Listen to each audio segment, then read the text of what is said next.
Okay guys, so book appointment na tayo. So again, trigger appointment status. Kasi dito, mas makokontrol nyo. Kasi si customer book an appointment, in calendar nyo lang makokontrol. At saka group. Wherein si appointment status, filter nyo just in case. Katulad ng appointment nyo guys, pag tinag ko yun na cancel, automatic maka-cancel yung appointment nyo. So parang ganun yun. So, katulad yan, event type, normal, mag-add kayo ng filter, in calendar. Saang calendar to? Dun sa general calendar na ginawa natin. Okay?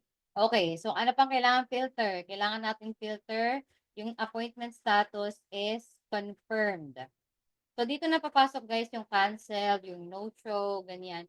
Once na-cancel to guys sa appointment, ito yung mga nangyari dun sa mga na-cancel yung registration nila. Automatic cancel na to, so it will open another slot for your client. Okay? So, dapat naka-confirm yan. So, tatandaan nyo yung tatlong yan, guys. Okay? So, normal, event type normal, calendar, yung kung ano man, kung saan calendar, appointment status, confirm. Then, save trigger. Question, what if I have multiple calendars? You have to set multiple automation, guys. Kasi, for example, ito, appointment confirmation siya, initial call. Yung information na marireceive niya is yung initial call, like email, 'di ba? Pero kung same information yung gusto niyo ma-receive, tas multiple calendars, pwede 'yon. Hindi lang siya pwede kung iba-ibang information yung marireceive niya. Okay? So, save natin yung trigger. So, question, what's the first step, guys? Ano yung una sa mga nakaano kanina? Ano yung una natin gagawin? Anong action ang pwede nating i-add? Yes, create and update opportunity. Okay? So, saan natin to ilalagay? Dito sa pipeline. Book appointment. So, saan pipeline ba yon? Facebook lead, book appointment. Okay? So, dyan dapat siya mapupunta. Once na mag-book sila sa calendar na to. Okay? Anong next natin mga mi? Do we need to notify the client? And then, for triggers, mag-add ng tag. Yes, we can add tag. Pero normally, sa pag-book ng appointment, di ko na ina-add ng tag yan. Kasi, I have hindi naman siya ganun ka-importante kasi book appointment naman siya. So, hindi na ako nag-add ng tag. But again, you have an option to add tag. Just in case may gagawin kayo. Basta, discuss ko yun later on. So, the next one, ang hindi pwedeng mawala, gusto ba ng client nyo ng internal notification? Siyempre, yes. Kasi it's an appointment book. So, dapat, alam nila na meron silang appointment. Okay? So, SMS, select particular user, then select kung sino man yung client nyo na yun. Okay? And then yung message, hey, you have an appointment book. Tapos, be specific me, appointment book. So, dito mag-aano kayo. Maglalagay kayo ng custom values. Hey, user dapat user. First name, you have an appointment book, eme. Okay? So, na-notify na natin si client. Ano pang next? Makahula nito may 20. Email Sige, makahula nito magaling. Galing. email confirmation. Nakaka-receive sila ng email confirmation, yes. But ano yung importanteng action aside from email? Zoom link, that's an option, Zoom link. Kung Zoom link yung appointment, yes. Pero pag yung appointment is by call, wala nang Zoom link. Reminder, kasama yon. Kailangan natin i-remove si client dun sa workflow na isa. So, open ko yung isang automation para hindi kayo lito-lito. So, ano ba tayo? Nasaan ba tayo dyan? Business. Okay, ito yung automation na sign up. Remember, nandito pa sila. Nasa wait time pa sila. Tama? So, pag nag-book sila ng appointment, makaka-receive pa ba sila after 24 hours ng follow-up? Dapat hindi na, di ba? Kasi nga, nag-book na sila ng appointment eh. So, we need to add yung very important is remove from workflow, guys. Okay? Remove from workflow. Okay? So, meron tayong current workflow. So, ibig sabihin, mariremove siya dito sa current workflow na yon. Pero, saan siya mapupunta? Kaya hindi ko ito masyadong ginagamit itong remove from the current workflow. Another workflow, ito yung i-remove mo from a workflow lang. Another workflow, katulad niyan, i-remove nyo siya from another workflow which is, ano ba yung another workflow, Mi? Yan yung, hanapin natin siya. pang workflow yun. 01 yun. Turn 01. off po. Aalisin po niyo. You leave opt-in. So, i-remove natin siya doon. So, you can go this route. Pero medyo mahirap siya. Kasi, kailangan yung alamin kung ano yung specific na lead na mawawala siya. So, gagamitin nyo lang si add, I remove from workflow, another workflow. Pag sa dalawa nyo lang sa i-remove. Okay? But this one, I want to use remove from all workflow except from the current. So, ibig sabihin, mariremove siya dito sa ating pipeline, nawala ang ating pipeline. Mariremove siya dito sa opt-in, parang mamumove lang siya. Gets nyo mga mi? Mamumove lang siya. So, tingnan natin kung mangyayari yun later. Okay, so, sana tayo. So, ibig sabihin, pag nag-book sila ng appointment, mawawala sila sa automation na to. So, hindi na nila marireceive yung 24 hours reminder, 3 days, at so on and so forth. Gets tayo, mga mi? Yes po. Kailangan natin mag-add ng remove from workflow. Kasi mag-stay sila doon, marireceive nila, mag-visit sila. Kasi nag-register na nga sila, nakaka-receive pa ako ng napakaraming email. Tama? Okay, remove natin sila doon. Okay, so, ano pa ba ang pwede natin i-ano dito? Wala nang tag, di na ako nag-add ng tag. So, syempre, ang marireceive nila what? Is a confirmation email of the appointment. Okay, so, makaka-receive sila ng email. So, dito na lang ako maglalagay niya ng hindi na dun sa form. So, confirmation email. Ito, kaya itong ipa-generate kay ChatGPT ng isahan. Okay? So, generate. Question. Sige, go ahead, me. Yung pwede pong yung ilalagay niyo dun na generate email is template din po. Yes, Pwede me. ba? Yes. Okay. Medyo pinibilisan ko na lang kasi we still have voice AI to discuss. At saka so yon kailangan nyo to confirmation email. Generate another email. Lagay nyo dito lagi kung email. Confirmation of appointment plus 1 hour reminder and 15 minutes. Generate email and SMS. Ayan. So, ano to? So, kung anong tinype nyo dito, halimbawa, ang business nyo is home inspection, yun din yung ma-generate niya. So, but pwede nyo na rin home inspection. Ayan. So, ayan. So, your home inspection appointment is confirmed. Okay. Andyan na yung date and time. Now, for the location, if yung appointment is via Zoom, then you have to enter the Zoom link here.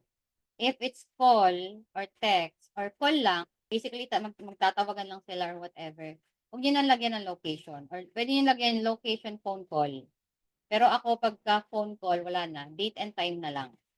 And then, pwede rin to location if yun nga, home inspection, pero pupuntahan nila sa location nila kasi nga, home inspection. So, you need the property address. You need to ask your client for the property address.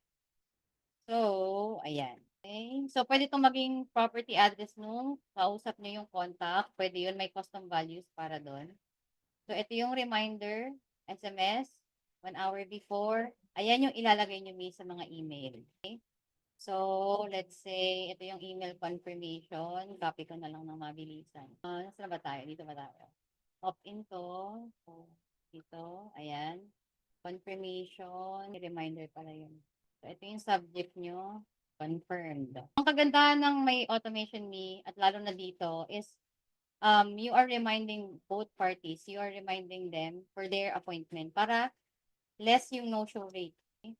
So, yun yung importante doon. So, again, nagawa nyo na yan. Lagyan natin ng SMS. So, ang SMS, ito, kunyari lang. So, yan. Again, pag naka-custom values dapat to ha.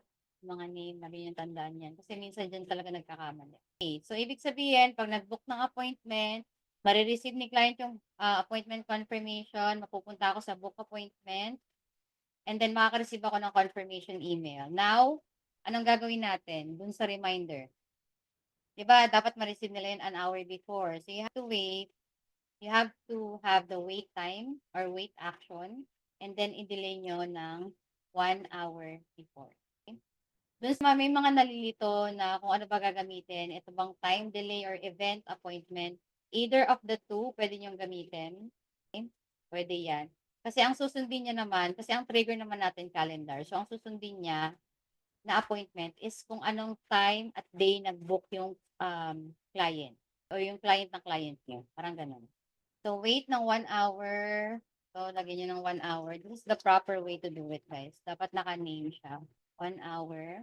Then, i-copy natin to sa email. Okay. So, 1 hour before, makaka-receive sila. And then, we have the 15 minutes. 15 minutes. 15 minutes. Dapat yan, 15 minutes. Okay. So, ano marireceive nila after 15 minutes? Marireceive nila yung, so, makaka-receive sila ng email na, hey, your appointment is 15 minutes. Just like the way you receive it. Yung sa mga yung reminder, before this training, same na same. Ganun lang din siya. Okay? So, i-analyze natin mabuti ha. So, again, pag nag-fill out ng form, marireceive nila automatic to, confirmation email. And then, an hour before their appointment, makaka-receive sila ng an hour before reminder via phone and text. Via phone, text, or email. And then, 15 minutes before the appointment, marireceive nila yung reminder. Now, ito yung usual na appointment confirmation. Okay? Let's publish. So now, paano nyo ino-notify si client? Dapat gusto ni client ma-notify ako 15 minutes before para hindi ko makalimutan. Kasi di ba na-notify lang sila when the lead book an appointment. Tama? So, gusto ni client ma-notify siya 15 minutes before the appointment para may preparation siya. So, paano natin siya gagawin? So, dapat 15 minutes before, maglagay tayo dito ng internal notification. Yes, me, internal notification ulit via SMS as particular user, Cherry, kung sino mang client. Hey, Cherry, you have an appointment in 15 minutes. Tapos lagay niyo pa rin, phone. Mas prefer po yes, na phone, no? Kasi mas mabilis yung notification. oo, pag-prefer nila phone. Okay? And then actually, importante din to sa mga Zoom. Kasi di ba, siyempre, kailangan naka-computer sila.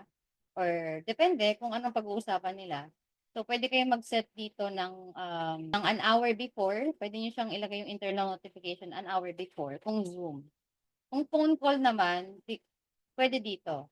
Etong phone number, be, na nandito, pag nasa user ka, may phone number to. So, pwedeng lagay nyo dito yung phone number ng contact. Di ba yung sabi ko sa inyo kanina, dapat may name at saka phone number ng contact. Nung lead mismo yung kakausapin ng client nyo. Custom values, contact, let's say phone. Tapos kung ano yung name ng contact, full name, para alam niya. Tapos itong Cherry, hey Cherry, dapat ito user. Ayan, user. Hey Cherry, you have, in 15 minutes, you have an appointment with, pwedeng ganyan. In detail, doon yun siya ilagay. But yun yung idea, me. Kailangan natin i-notify si client. At maraming hindi ginagawa to, but that's possible. Okay? So, May ma-amaze question yung po. client nyo. Coach, pag nag-cancel within 15 minutes, Cancel yung, marireceive ni client yung appointment na cancel. Makaka-receive siya ng canceled appointment. Okay? Now, let's say na-cancel yung appointment, discuss natin yan later sa reschedule. Okay? I mean, sa no-show. So, nag-cancel si kasi baka mamaya hindi siya, kasi once na ma-cancel yun like 15 minutes before pa. Kasi sa calendar, pwede kang mag-set doon ng reschedule. Pwede kang na cancel yung appointment 4 hours before. So, hindi na nila maka-cancel yung appointment kung 15 minutes before na lang.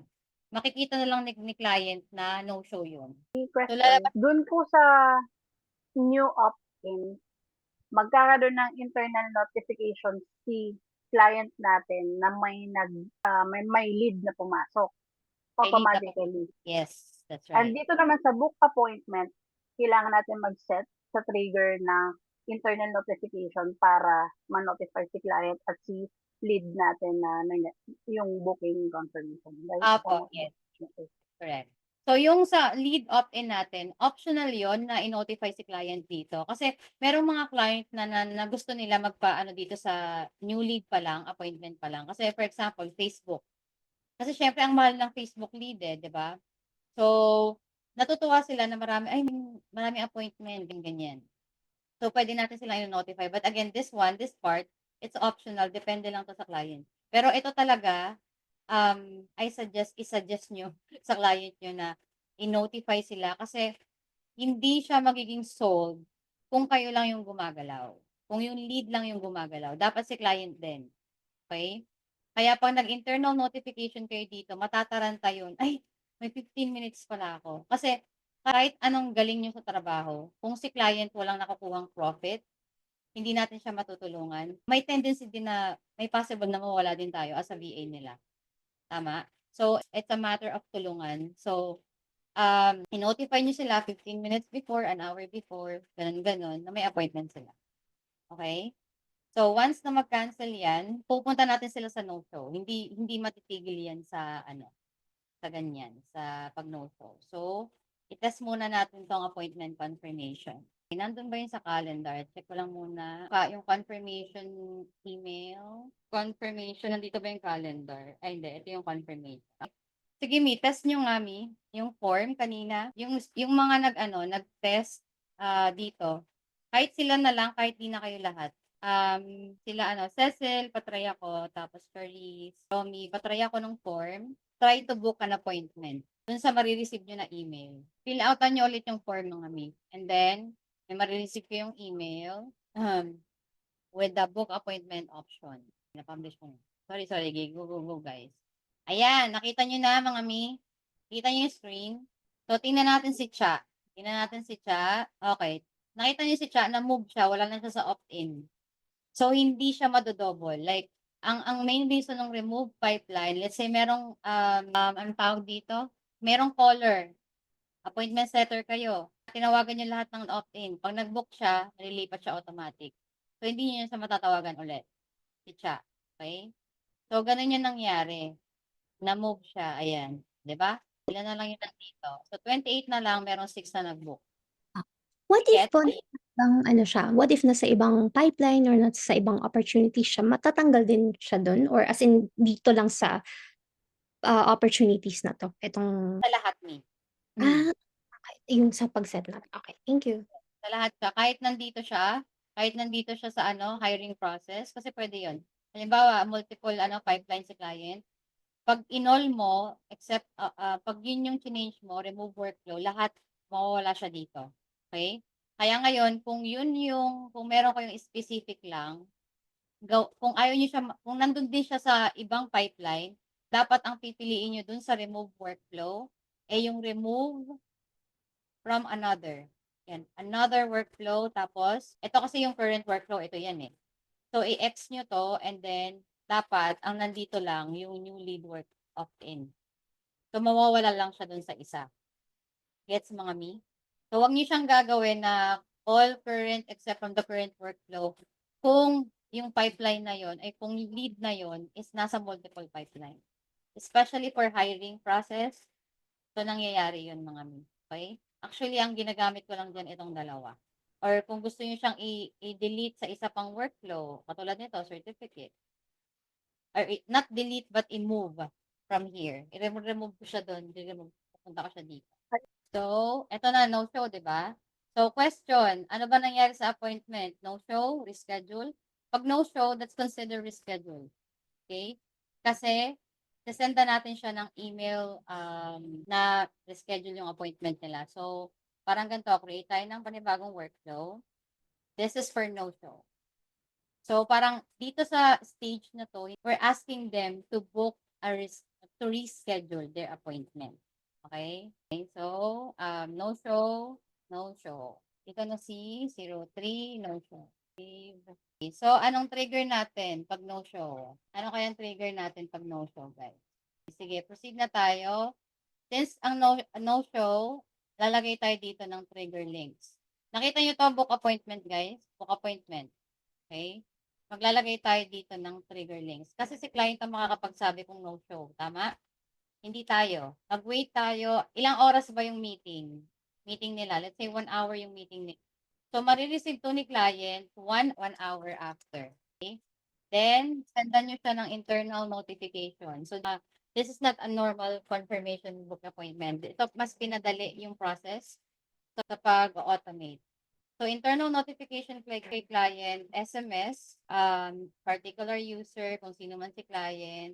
And then, sasabihan nyo siya, hey, igaganto ko na lang hey Cherry, did the contact show up? Tapos ilalagay niyo yung name. Siyempre, para malaman kung sino yung kausap niya. Like, lalagay niyo ng name, contact, and then name. Ayan. Okay? Lagyan din natin ng phone number para kompleto. Phone number. Ayan. So, manonotify ako. Ako yung client. Manonotify ako, hey Cherry, did the contact show up? Okay? Tapos yan yung pangalan. Ngayon, if yes, anong next na stage natin? If yes. Sabihin na natin na pag if yes, solved na to. Kasi let's say for example, yung appointment na inanuhan nila is let's say life insurance. Nabenta na ni client yung insurance pa lang, dito pa lang sa book appointment. So, pupunta sa dapat sa solve. Tama? So, gagawa tayo ngayon ng trigger links. Okay? Ito na yun. Duplicate muna tayo dito. So, this is kinda advanced automation kasi again, hindi ito ginagawa ng ibang PA. So, dyan, pupunta tayo dito sa marketing trigger links. Okay? So, gagawa tayo ng trigger links. Okay. So, add link. Okay? So, pag kinlik niya yes, let's say yes. May yes na ba ako dito? Sige, yes na lang.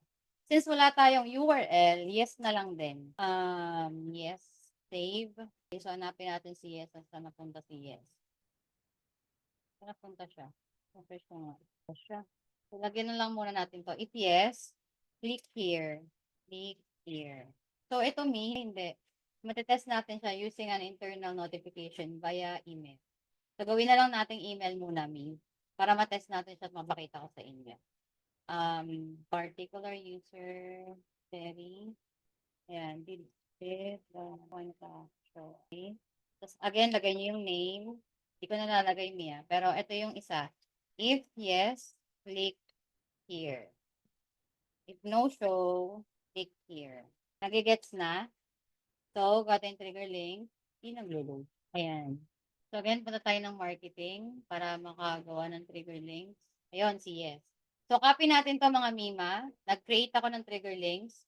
Pero mag-add ako ng link, let's say, no show. Then, ito, no show na lang din. Kasi mag-create naman siya ng sarili niyang link eh. Okay? No show. So, copy ko na tong si yes. And then, balik ako dito kay... Ito yung sa appointment book, guys, Again, did the contact show up? If yes, click here. This is notifying your client. So, ini-instruct nyo si client na i-click niya yung link na yan pag nag-yes. Ibig sabihin, pag kinlik niya yan, mapupunta na si client or si lead dun sa sold. At paano mangyayari yon? Gagawin natin yan. So, pag no-show, ito yung trigger links niya. So, ang pinaka sa low high level. Medyo mabagal na siya sometimes. Kailangan pa i-refresh. So, no-show, copy. Balik ka doon, no-show. Okay? Ayan yung marireceive ni client. So, subject. So, hindi ko nalalagyan to ng subject kasi dapat text. Okay? Pwede pala. Pero mas i-notify si client via text. Ayan. So, internal notification, save. Okay, now, mga mag-ano nga kayo. Yung mga nandito sa opt-in, fill out nga ulit kayo ng form. Tapos, mag-book din ulit kayo ng appointment. Then, try natin kung... So, no show. Dito mga hindi muna ako ang gagawin ko dito, ang gagamitin kong trigger dito is trigger links. Yung link na ginawa natin kanina, yung trigger, yun ang magiging trigger natin. So, pag kinlik ni client yung yes, ibig sabihin, ito yung magpa-fired up. Pag kinlik ni client yung no-show, ito yung lalabas. So, trigger link, hanapin nyo lang yung ginawa nyo, no-show. Nagigets nyo na, Gets nyo na ba? Nakikita nyo na ba? So, sa no-show, ano bang marireceive nila? Pwede na kayong kailangan nyo mag-create ng opportunity, syempre, para malipat yung lead. So, in pipeline, general, and then no-show na stage. So, pag under na siya ng no-show, pwede nyo siyang lagyan ng tag na no-show. So, yan, important yan yung no-show. Ibig sabihin, may times na nag-book na siya ng appointment, pero nga, nag-no-show siya. Kasi pwede nating malaman, on the next appointment ba mag-show ka? Parang ganun. So, ayan, no show. And then, ano pang ilalagay natin dito, mga mi? Remove from workflow. Importante yan. So, again, you have an option to remove them on the another workflow or all the workflow except from the current workflow. Yun na muna gagamitin ko, mga mi, para isa lang. And then, email na to. Ano bang marireceive kaya nila pag no-show sila? Any idea? Saan na kayo, Minan? Nawala kayo lahat. Reschedule or follow up or Reschedule. Okay? Ano pang meron dun sa email dapat? Ask them to reschedule an appointment. Ano pa lalagay natin doon? calendar para makapag-rebook. Yes. Anong calendar? Do we need to create another calendar? Hindi na, mga mi. Okay? Same So, sorry, go ahead. Yes, mi, ano ulit yun? same calendar po. Yes, same calendar kasi dun siya nag-no-show, mga mi, eh. So, hindi natin kailangan ng another calendar. Mag-create lang tayo ng another calendar if we route them to another stages na ibang ano na siya, ibang business na yung pag-uusapan nila. Kasi this is initial pa lang. Meron kasi mga client do the initial, follow-up call, mga ganun-ganun. Dun kayo mag-iiba ng calendar. Okay? So, yes, parang dito, notifying them. So, kay ChatGPT, pwede nyo na yung for asking the need to reschedule. Ayan, we apologize for giving ganyan. Tapos, ang ilagay nyo din, huwag nyo sabihin na you missed the appointment. We missed the appointment. Kasi parang it's either yung client, yung nag-miss, kasi possible yon na-miss ni client yung appointment, or sila. Pangit naman din pakinggan na sinisisi natin sila bakit na-miss yung appointment. So, always use we. We missed the appointment. Ganon. Asking you to reschedule, ganyan-ganyan. So, kunyari, ito na yun, Mi, ha? Parang ganun lang, ha? So, ito na yon, asking them to reschedule. Eme. Tapos, to reschedule. Ayan. Tapos, meron din syempre yung SMS. Tapos, sa SMS, meron din calendar. Kasi nga, na-miss nila yung appointment. So, they need to reschedule.